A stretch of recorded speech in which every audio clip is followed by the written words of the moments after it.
What's going on there, YouTube? And welcome back to another comic book video. This is the channel where we sit down and cover different comic book stories from different comic book companies. Today, we're going to jump back over to Marvel Comics and continue our coverage over the Ultimate Marvel Universe. Now, we're going to pick up with Ultimate Comics Spider-Man, and this is Volume 5. In this story right here, we do get our first appearance, I think last as well, of Cloak and Dagger in the Ultimate Marvel Universe. Miles Morales meets Cloak and Dagger, but the big question right now is, what happened to Miles Morales after the death of his mother? Well, we are going to learn about that today in this story right here. So, if you do like today's comic book story, please hit that like button down below and also subscribe to the channel for more content to come in the near future. I do hope you enjoy today's video. So with this book, we pick up 1 year after the ending of our last Ultimate Comics Spider-Man video. We know for sure that Miles Morales has retired from being Spider-Man. Also that he has a girlfriend now, and that would be Katie Bishop. Of course, this is the Ultimate Marvel Universe counterpart to Kate Bishop, who is Hawkeye in the main Marvel Universe. We see that Miles is still haunted by nightmares and memories of the death of his mother, which leads to him be distracted when he is around Katie Bishop and she is concerned. Except before she is able to get a reason why he has been distracted lately, Genki appears, who of course is the best friend of Miles Morales. Now Katie leaves because she can't deal with the fact that Genki is upset he could not get a limited edition Lego set. After she leaves though, that is when the conversation comes up that Miles should tell Katie that he used to be Spider-Man. Miles thinks it would be better for the relationship if she knows everything about him. Genki thinks it is a bad idea because it could put her in danger.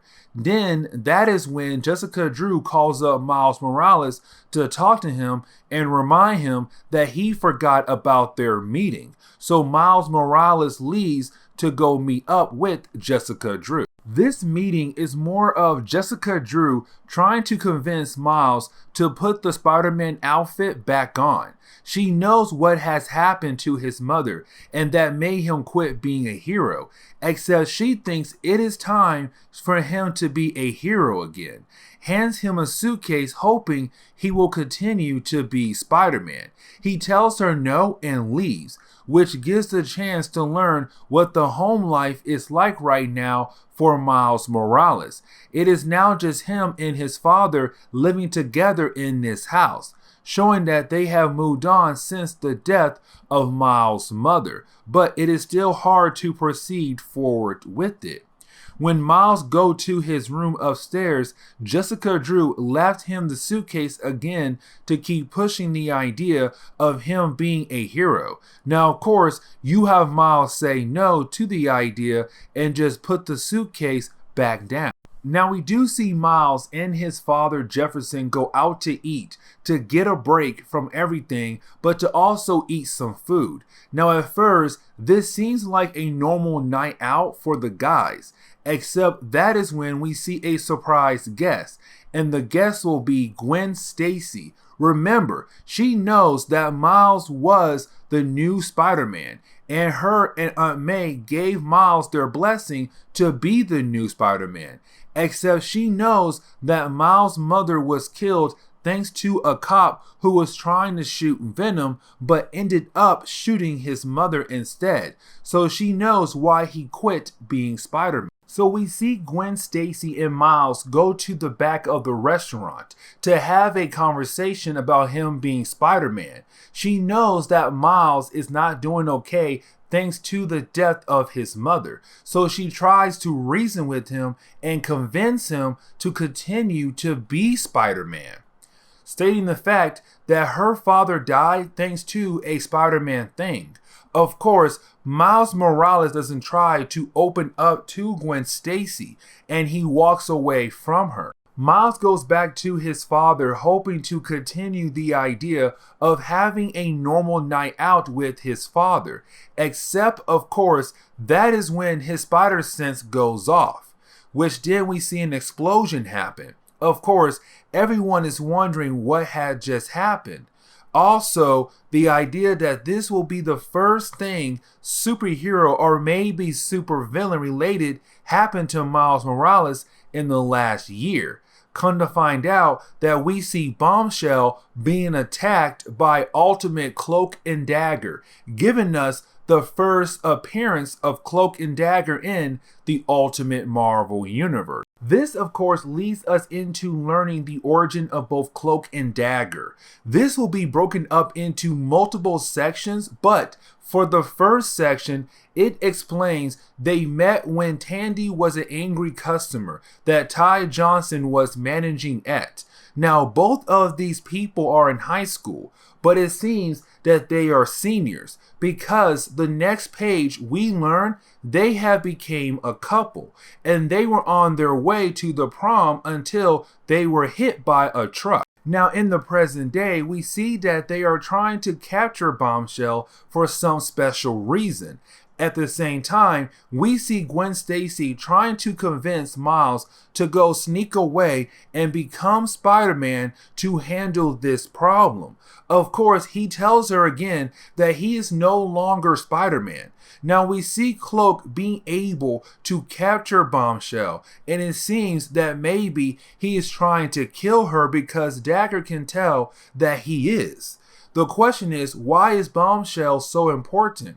But before Cloak is able to kill her, Bombshell breaks out by causing an explosion inside of Cloak. Then the story jumps back to 3 months ago to learn more of what happened to Cloak and Dagger after the car accident.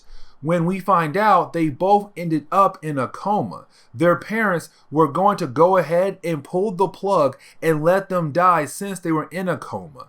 Except we see that Roxxon Brain Trust decided to take them instead. The Roxxon Brain Trust is a group of smart people that worked for Roxxon, and they are trying to complete certain projects. Back in the present day, we see the fight does continue between Cloak and Dagger versus Bombshell. This is also the moment when you have Gwen Stacy try one more time to convince Miles Morales to be Spider-Man. He reminds her again that he will not be Spider-Man because of what had happened with his mother. So Gwen Stacy slaps him because to her, he is being a wimp, a coward, scared to be something he should be because of his powers. At the same time, we see that Cloak and Dagger were able to grab Bombshell and leave. Jumping back into the past, we pick up 3 days ago where we see Roxxon Brain Trust begin to experiment on Cloak and Dagger. Remember that Roxxon's goal after Venom was to recreate what Norman Osborn did, which of course make him a new Spider-Man. Instead, you had the Brain Trust say that they thought of giving him something better than Spider-Man, stating that there is energy or dark matter in people. Once it is unlocked, it can unlock hidden potential.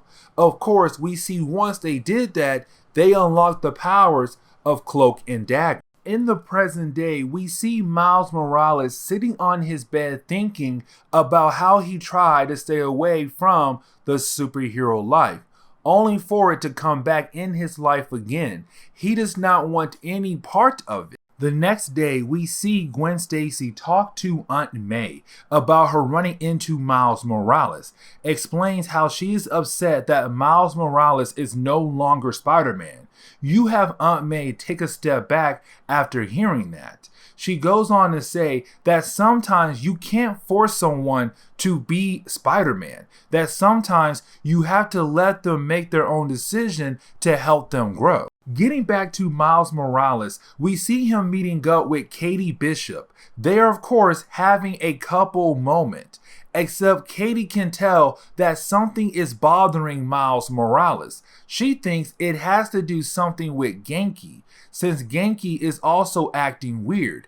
Now she is somewhat correct, but at the same time she is still wrong. She thinks it is because Genki has a crush on Miles Morales, except there is a deeper reason why Genki is upset with Miles. We do learn the reason why Genki is upset because Gwen Stacy had texted Genki and told him how Miles Morales was near the scene of the incident involving Cloak and Dagger and did not do anything at all. So to Genki, a year off is far too long. It is time for him to be Spider-Man. Except again, Miles does not want to be Spider-Man or even try to work his way up to that level. It is an automatic no. We jump back into the past, where we see the moment after Cloak and Dagger had received their powers, where we then see Samuel Stern try to capture them by turning into his Hulk form. Remember that he is one of the members of the Roxxon Brain Trust, but also he can turn into a Hulk. Not as strong as some of the others we have seen like Bruce Banner and Tyrone Cash, but still a strong Hulk. This fight does end with Cloak and Dagger being able to escape before losing to him. This of course leads into the big moment of this book. It is when Miles Morales gets home and sees that Jessica Drew is there, where you have Jessica Drew say it is time for them to have the big talk. Remember, back to the ultimate Divided We Fall, United We Stand event, Spider-Woman told Miles that there is going to be a moment where she is going to tell him what is wrong with her. The reason why she wants Miles to be Spider-Man is because of the idea of Norman Osborn, how he basically made Spider-Man, Peter Parker, just by a mistake. But he was so tempted to recreate another Spider-Man, it led to Miles Morales being made. But let's not forget how Dr. Octopus made clones of Peter Parker, which gives the Spider-Woman in this universe. The point she is trying to say here is that Miles needs to be Spider-Man because there will be scientists out there who will keep doing things men should not be doing, and they don't care who they hurt. That leads into Miles realizing it is time for him to be Spider-Man again and goes to join Spider-Woman to track down Roxxon and Bombshell and Cloak and Dagger. Now we finally learn about the origin of Bombshell, starting off with her mother. We jump back in the past where we see Lana Baumgartner? I think it's Baumgartner. Could be wrong. The mother of Bombshell, who is getting a deal with Roxxon. That Roxxon is going to get her out of jail, but of course, this is them trying to use her as a way to test on her. Back in the present day, we see Miles and Jessica Drew as Spider-Man and Spider-Woman finding Bombshell. Now, I don't think they show how she escaped from Cloak and Dagger, but we do see her trying to run away from Spider-Man and Spider-Woman. This is not them trying to capture or maybe make her turn herself in. It is more of them saying that they need her help. They are both here to actually help her out, and we are going to learn why very soon. Of course, we do get a splash page to show us that back in the past, of course, Roxxon got Lana out of prison to, of course, begin the process of testing on her, of course, to give her powers. We get another splash page where we see why Cloak and Dagger is after Bombshell for. The reason why is because they stole a list with everyone who gained powers from Roxxon.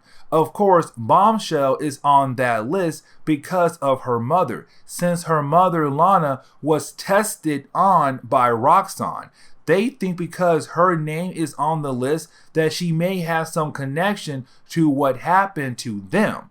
Maybe she had a hand in their creation. Now, of course, we get to see Roxxon himself getting upset at his brain trust not being able to capture Cloak and Dagger, that now even Bombshell is involved in this madness. So the big question is now, what are they going to do to capture Cloak, Dagger, and Bombshell? Of course, Roxxon tells them that he has already begun the process of a new plan to bring them in. We get our first introduction to Ultimate Taskmaster in this universe, being hired to hunt them down. So of course, we jump into the past. We see how Roxxon began to do many tests on Lana, where they began to celebrate once her powers began to show. Now this is also telling us that she was the first person they had tested on. Once they have completed the test, we see them celebrate their accomplishment.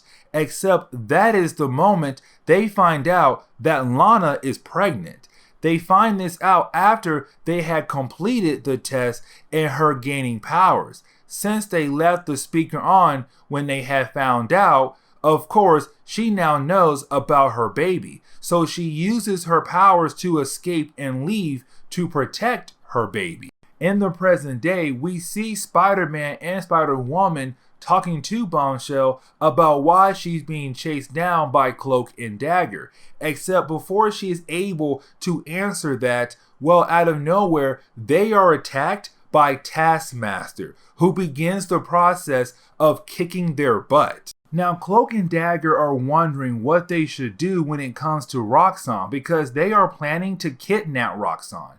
They are trying to get answers on why they were chosen to be kidnapped and tested on. Except that is the moment when they see an explosion going on and wondering if they should go over to the explosion and see what is going on. Back with Miles Morales, Spider-Woman, and Bombshell, we see them fighting against Taskmaster. Now, this is the moment we learn that Taskmaster actually has abilities, and those abilities are based around the idea that he can absorb people's powers and throw them back at them. Meaning that people who have super strength and so on, he can absorb their powers. So where we see our heroes fighting against this man, hoping that they can find a way to stop him, of course they are struggling on finding a way to stop Taskmaster. That is until they are joined by Cloak and Dagger, who of course are able to stop Taskmaster. Master. Well, really, it is Cloak who stops him by grabbing Taskmaster and absorbing him into his cape, until there is a point that Taskmaster is no longer able to fight against Cloak. That is when they find out they all want to take Roxxon down. That Cloak, Dagger, and Bombshell all have a score to settle when it comes to Roxxon and his company. You have Spider-Man and Spider-Woman down as well because of how evil Roxxon truly is. Now, the opening of this book, we pick up at Roxxon, where we see Roxxon talking to some of his employees about the Cloak, Dagger, and Bombshell situation, where they tell him that the heroes are on their way, which of course the heroes do appear through the window. Now, this is a big moment of the book, because you have Roxxon insulting the death of Miles Morales' mother, how he is blaming Miles Morales for him failing to save his own mother. Of course, you have Miles Morales show how angry he is for what Roxxon had just said. Now, Roxxon thinks that he is untouchable because he had a deal with S.H.I.E.L.D. But of course, you have Spider-Woman tell him that she does not care, that she is going to bring him in. Of course, this begins a little battle between everyone in the room. But the most important part, since Roxxon was insulting the death of Miles Morales' mother, you have Miles shoot a web and tell everyone that he is going to have a conversation with Roxxon outside of the building, letting the rest of the heroes stay inside to deal with other things while he deals with Roxxon outside of the building. Now, Roxxon explains to us in Miles Morales how he knows that Miles Morales is Spider-Man. He tells us that he was the one who hired Miles Morales' uncle, Aaron Davis, to break into Oscorp, hoping to find a way to recreate another Spider-Man. Of course, that did happen, but once it had happened, Roxxon was able to dig deep enough to learn that Miles Morales is Spider-Man. Now, Roxxon does mention that Miles should ask his father about the good old days. The question is, what does that even mean? Back inside the building, you have the rest of the heroes getting ready to fight against the Brain Trust. Now, some of them have powers like Dr. Stern and Mr. Sinister. Layla Miller does not. With this fight going on, it does last for a few pages, but it doesn't last that long once Miles Morales rejoins the battle to help the other heroes take down the Roxxon Brain Trust. Once everyone has been taken down, you have S.H.I.E.L.D. agents appear and Spider-Woman giving them an update on what had happened. So you have all of the heroes just leave. The book closes on the idea of Miles Morales going back home to his dorm room, where Genki is there to greet him. And this is the moment you have Miles Morales announce that he is Spider-Man once again.